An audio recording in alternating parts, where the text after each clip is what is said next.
sekedar mengingatkan pada jamaah, karena ini tanggung jawab imam atau khatib yang memimpin ibadah. Khutbah Jumat ini tidak sama dengan wirid atau ceramah. Dia pengganti 2 rakaat dari sholat zuhur. Makanya sebelum khatib memulai khutbahnya, itu saf kita sudah seharusnya seperti saf kita mau sholat.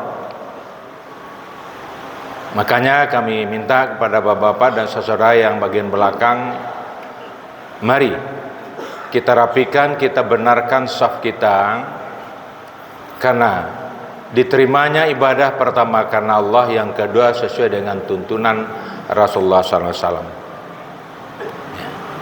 Sekali lagi kami minta, jangankan kita untuk berangkat saja bis dari kota ke kota, sebelum jelas duduk penumpang, sopir belum mau memberangkatkan, apalagi pesawat. Ini ibadah ya. Masih lapang di tengah, masih banyak.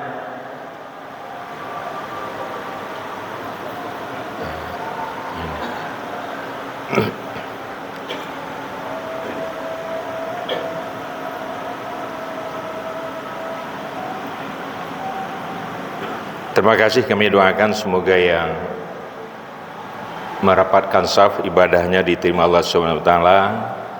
Yang belum lagi, mudah-mudahan besoknya hatinya dibukakan Allah SWT untuk beribadah sesuai dengan sunnah Rasulullah SAW. Assalamualaikum warahmatullahi wabarakatuh.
Alhamdulillahillazi khalaqas samawati wal ard wa ikhtilafil laili wan nahar la ayatil liulil albab.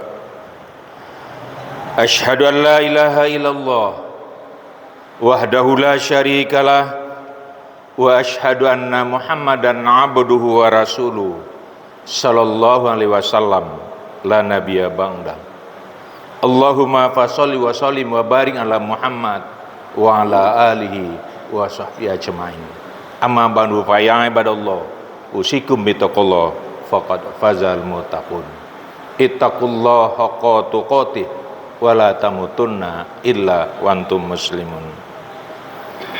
Qala Allah ta'ala fil Qur'anil Karim. A'udzu billahi minasyaitonir rajim.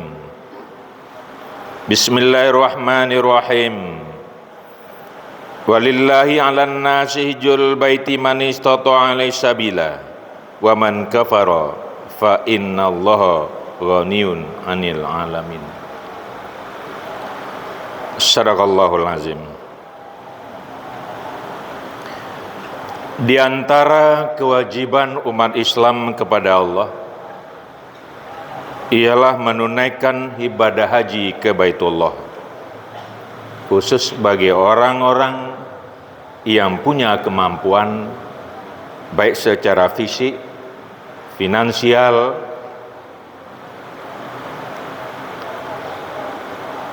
siapa saja di antara mereka yang mengingkari ketentuan Allah, sadarilah Allah tidak membutuhkan apapun dari alam ini. Quran surat Al-Imran ayat 97. Hamba Allah jamaah Jumat yang mulia, alhamdulillah saudara-saudara kita yang mendapat kesempatan menunaikan ibadah haji tahun ini yang berjumlah 221.320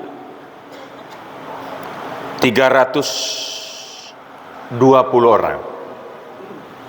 Itu adalah haji biasa kloter, sedangkan haji khusus 17.680. Dan keberangkatan pertama pada tanggal 24 Mei yang lalu. Jamaah haji tahun ini sedikit berbeda dari yang sebelumnya, karena 40% di antara jamaah adalah orang yang sudah lanjut usia. Makanya tema haji hari tahun ini adalah ramah lansia. Sementara menurut perkiraan cuaca itu rata-rata 40 sampai 43 derajat Celcius.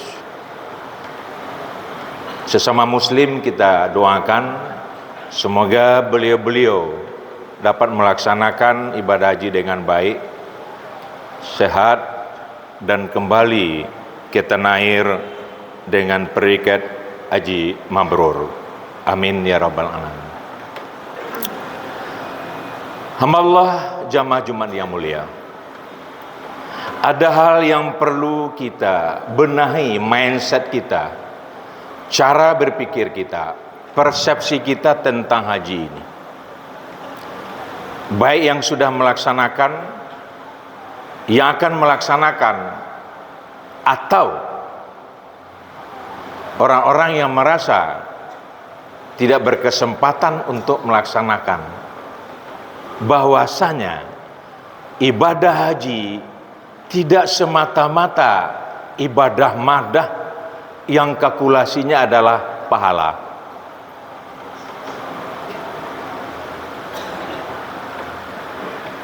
Kecenderungan kita lihat mulai dari manasik, sampai ke Mekah, sampai kembalinya, yang banyak dibicarakan adalah pahala, pahala dan pahala. Sehingganya manfaat hasil dari ibadah haji hanya berupa peningkatan ritual, karena memang sekembalinya dari melaksanakan ibadah haji ada perubahan ketaatan, kedisiplinan dalam beribadah. Itu outputnya. Tetapi outcome-nya hampir tidak besar pengaruhnya. Sebagai contoh saja, dulunya dari ranah Minang ini, kita kenal hanya beberapa tokoh yang berangkat menunaikan ibadah haji. Ada yang namakan Haji Miskin, Haji Piobang, Haji Sumani, dan Haji satu lagi. 4 orang. Tapi karena mereka memahami bahwa menunaikan haji ke Mekah bukan untuk hanya mencari pahala,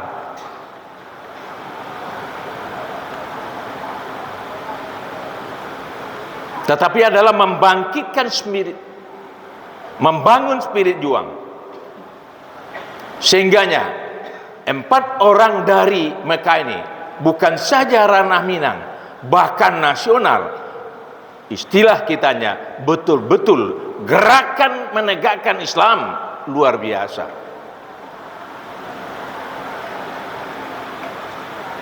Perlawanan kepada kezaliman, kemaksiatan, kesewenang-wenangan hanya 4 orang coba.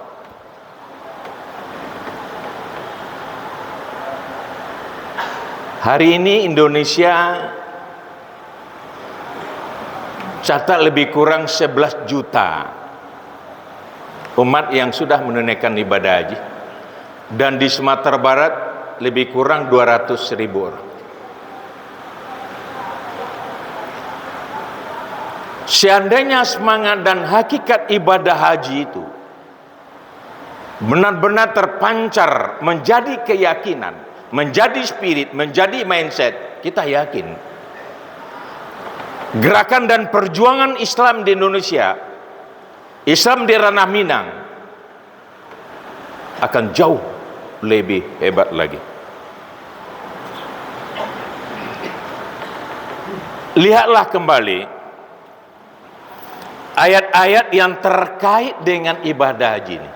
Apakah memang hanya sebatas ritual? Tidak. Kenapa kita dipanggil? Kenapa orang-orang tertentu yang dipanggil?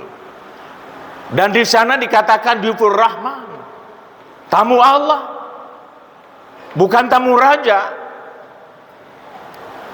Allah panggil kita ke sana dengan maksud kita mampu mendalami, menelusuri apa yang dikatakan Allah, fihi ayatum bayyinatum maqaman Ibrahim. Karena di seputar rukun dan syarat ibadah haji, di antara makom, ada markas, ada tanda-tanda, ada peninggalan bagaimana Ibrahim menghadapi rezim yang sangat zalim. Bagaimana nabi-nabi Allah menegakkan kebenaran, keadilan dan kejujuran. Itu yang kita lihat.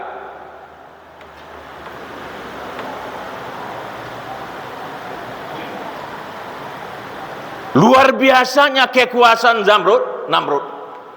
Kekuatan militer pada dia, kekuatan ekonomi pada dia, kekuatan teknologi pada dia. Ibrahim tampil, coba. Bagaimana cara Ibrahim memberikan kekuasaan Namrud? Makanya fi ayatum bayyinatum maqama.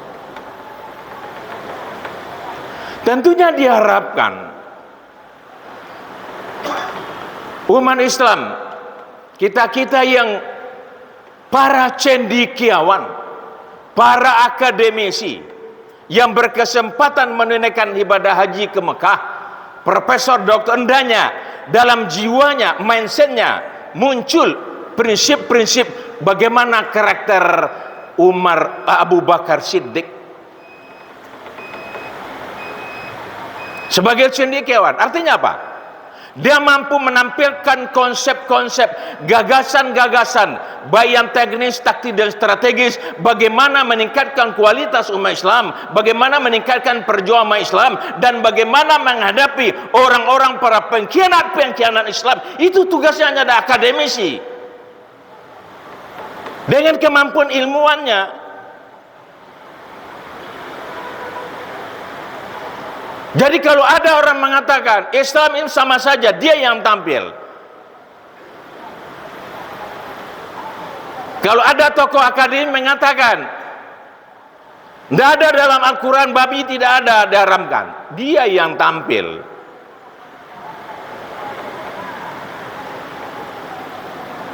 Apapun bentuk pengacauan, pendangkalan akidah. Malah ada profesor doktor mengatakan jangan ajarkan lagi akidah kepada anak didik, akan merusak, akan menjadi radikal. Dia yang tampil, profesor doktor ini, karena dia sudah kembali dari Mekah. Bukan diam. Apapun bentuk penghinaan kepada Islam, dia tampil.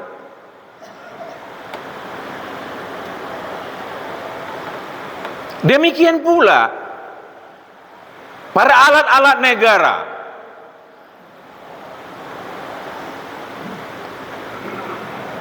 Apakah perwira pertama, perwira menengah, atau para jenderal-jenderal yang telah diberikan kesempatan oleh Allah menunaikan ibadah haji, maka saya pulang dari ibadah haji, dia tampil dengan karakter Umar bin Khattab.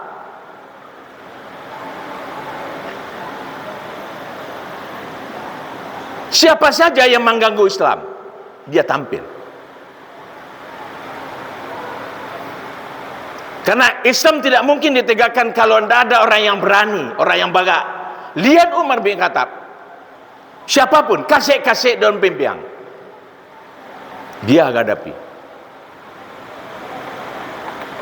Coba bayangkan betapa terlindungnya bila jenderal-jenderal yang diberikan kesempatan oleh Allah menunaikan ibadah haji, dia mampu punya karakter dan sikap spirit Umar bin Khattab, umat Islam ini akan terlindungi dari tangan-tangan jahiliyah, dari tangan-tangan penganiayaan yang kadangkala balam padi rabah.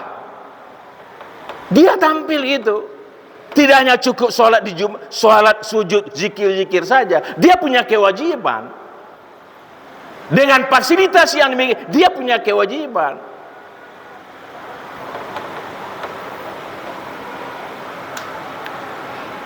Demikian pula para pengusaha yang sudah diberikan kesempatan oleh Allah menunaikan ibadah haji, pulangnya dia tampil bagaikan Utsman bin Affan.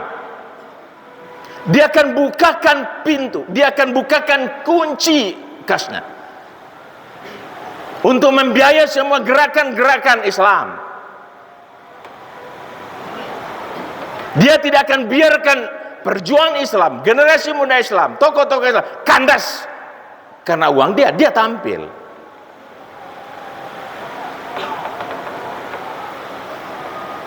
Demikian juga aparat penegak hukum yang berikan kesempatan oleh Allah menunaikan ibadah haji. Ada manfaat kepada dia meningkatkan iman dan taat, tetapi manfaat kepada lain. Masyarakat terkecil ini terlindungi dari sifat-sifat dan tindakan-tindakan penganiayaan. Siapa lagi yang akan membela rakyat yang badarai, orang yang tidak punya ketahuan apa-apa, kalau bukanlah penegak hukum yang beragama Islam? Siapa lagi yang ditunggu kalau tidak?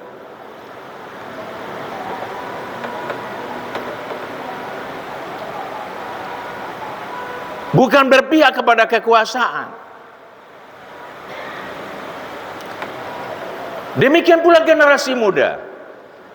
Ya, generasi muda ini ya ukuran sekarang adalah 40 tahun ke bawah. Orang yang masih tangkas.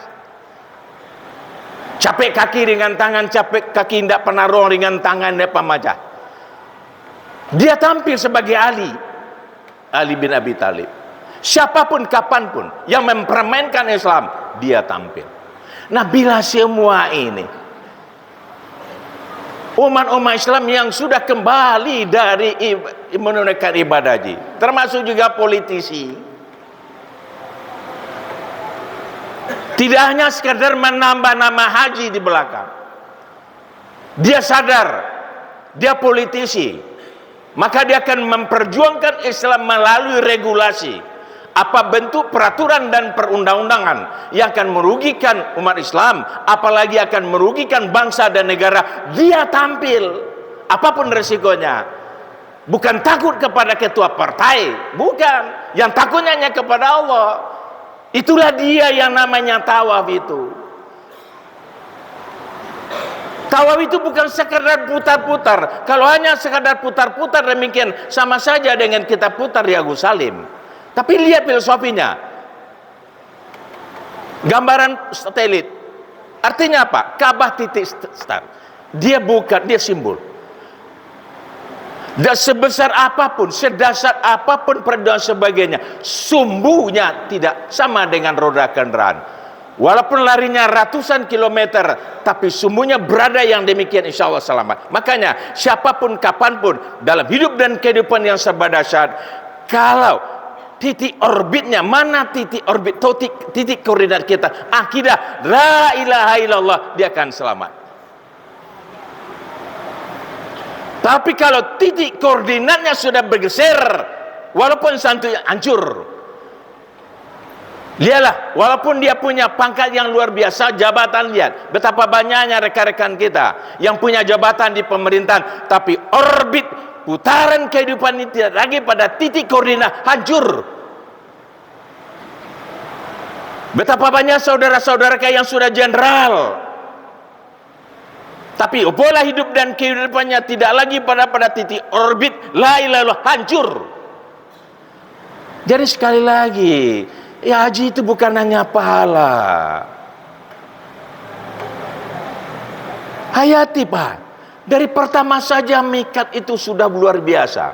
Ditanggalkan semua simbol-simbol. Karena biasa simbol-simbol ini yang membuat kita celaka. Lambang-lambang pakaian, lambang saluk, lambang nenek mama, lambang berpangkat, lambang jenderal dan sebagainya. Mikat tidak ada. Kain putih artinya dikembalikan pada titik nol. Tidak gampang itu. Orang-orang yang sudah biasa dengan status sosial itu tidak gampang kembali kepada titik nol. Tidak ada bedanya jenderal dengan kopral, tidak ada beda petani dengan menteri, tidak ada cendekiawan dengan orang awam, tidak ada orang miskin dengan kaya. Semuanya yang membedanya adalah takwanya kepada Allah Subhanahu wa Ta'ala. Tidak gampang. Awal saja kita sudah diajar bagaimana menanggalkan sikat-sikat gitu.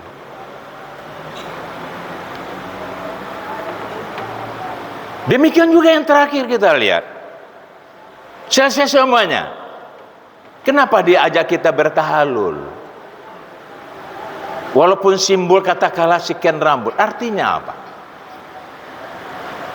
Sebelum kita menunaikan ibadah haji, boleh saja cara berpikir kita macam-macam. Boleh saja kita melakukan apa saja. Sikat semua bisa, halal bisa saja. Tapi selesai semua syarat tahalul, dibongkar. Cara-cara berpikir yang negatif, yang disuruh tinggalkan. Positive thinking. Cara-cara yang salah menghantam kromo. Yang penting dapat jabatan. Apapun dilakukan mempertahankan jabatan, walaupun ada orang yang dibunuh atau diniaya. Kembali ibadah haji tidak ada lagi itu. Positive thinking, arahnya jelas. Bahkan ada yang membotakkan, silakan saja. Hamba Allah jamaah Jumat yang mulia, kembali kita katakan. Jadi manfaat haji itu bukan saja diharapkan kepada orang yang menunaikan ibadah haji. Bukan itu saja. Outputnya oke lah. Tapi bagaimana dengan adanya ya bertambah melaksanakan ibadah haji, rakyat banyak terlindungi, rakyat banyak terayomi. Bayangkan selama ini, coba ada saja ya, tak usah 100%, 80% saja para penegak hukum yang menunaikan ibadah haji, berapa banyak orang tertolong.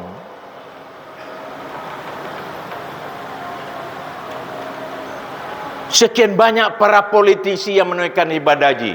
Berapa banyak aturan dan perundang-undang untuk Akimuddin menegakkan kebenaran. Itulah kita lihat.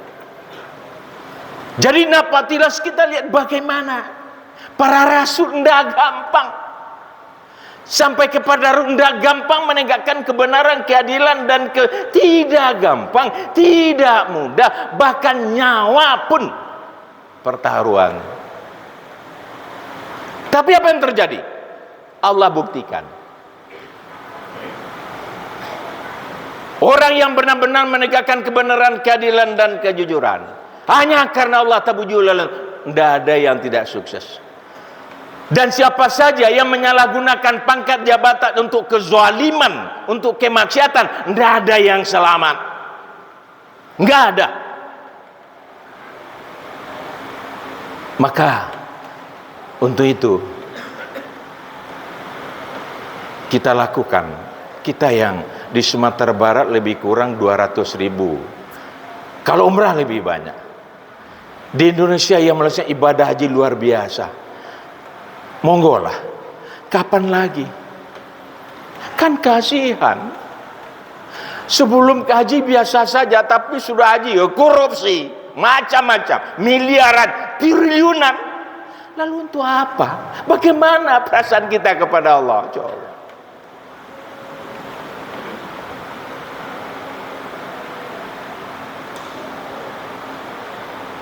Fihi ayatum bayinatum maqama Ibrahim. Di seputar ibadah haji tadi Allah nampakkan, Allah perlihatkan tanda-tanda, bekas-bekas, bukti-bukti dari perjuangan para rasul Allah menegakkan agama Allah, dan juga bukti bahwasanya siapa saja kapan saja yang menegakkan kebenaran dan keadilan dan kejujuran akan selalu dilindungi oleh Allah Subhanahu wa taala. Lakon tidak pernah menangnya di awal. Yang menang biasanya dia adalah bandit. Lihatlah pilihan apapun saja, lakon itu menangnya di akhir cerita. Awalnya boleh bandit dengan segala kekuatan, silakan saja. Tapi saatnya seluruh bandit-bandit akan tersungkur oleh kehebatan lakon-lakon. Pilihannya apa? Kita mau tampil sebagai bandit atau sebagai lakon? Fa'tabiru ya nafsar lalakum taflihun.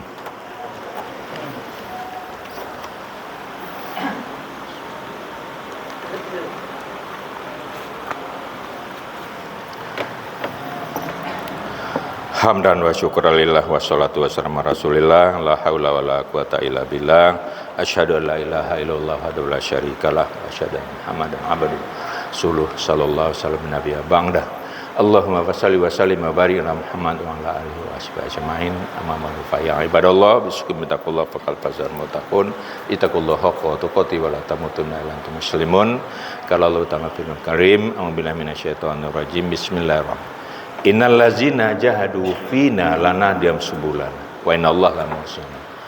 Orang yang benar-benar bertekad menegakkan kebenaran, keadilan dan hanya karena Allah dia, maka Allah akan bukakan, Allah akan lapangkan, Allah akan bela, Allah akan turunkan pasukan-pasukannya untuk membantu orang menegakkan kebenaran dan keadilan dan kejujuran. Innallaha, Allah akan selalu bersama orang yang baik-baik. Itu janji Allah dalam surah Al-Ankabut ayat terakhir.